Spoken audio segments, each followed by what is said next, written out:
In today's video, I'm going to teach you how to fix the issue of your Spotify playlist showing up as empty. We all know how frustrating it can be to sit down, ready to enjoy your music, only to find that an error has occurred along the way. But don't worry. I've got a series of troubleshooting steps that will have you back to listening in no time. First, let's start with the simplest solution, and often the most effective one. Close the Spotify application completely and then reopen it. This straightforward action can resolve many temporary glitches, giving the app a chance to restart and sync properly. If that doesn't work, the next step is to log out of your Spotify account.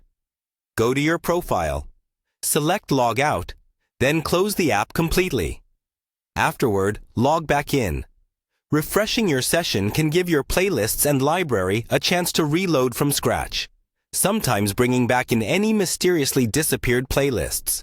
Next, it's time to check your internet connection.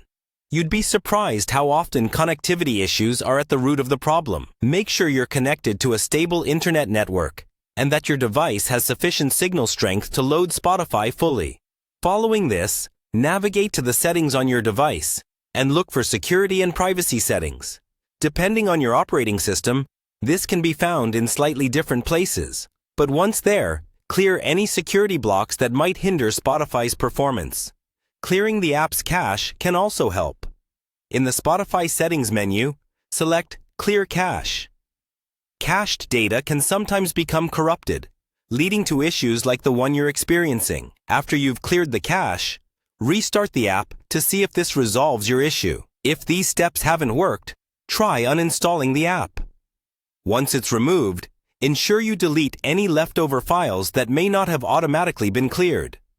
These leftover files can occasionally cause problems when you reinstall the app. After you've successfully uninstalled Spotify, download and install a fresh version from the official website or your app store. Doing this ensures any potentially corrupt files are replaced and the app starts afresh. Next, double-check you're logged into the correct account on the desktop app. Sometimes, multiple accounts or regional settings can cause issues, especially if you've recently traveled. Check your region settings via the web version of Spotify to ensure there are no discrepancies. Finally, if you're using a VPN, try disabling it to see if that resolves the problem. VPNs can sometimes interfere with Spotify's region-specific settings or connectivity, leading to issues like the one you're experiencing. And there you have it. A series of steps that should help you troubleshoot and fix the issue of Spotify playlists appearing empty. Thank you for watching, and I hope you found this guide helpful. Don't forget to like and subscribe for more tips and tricks.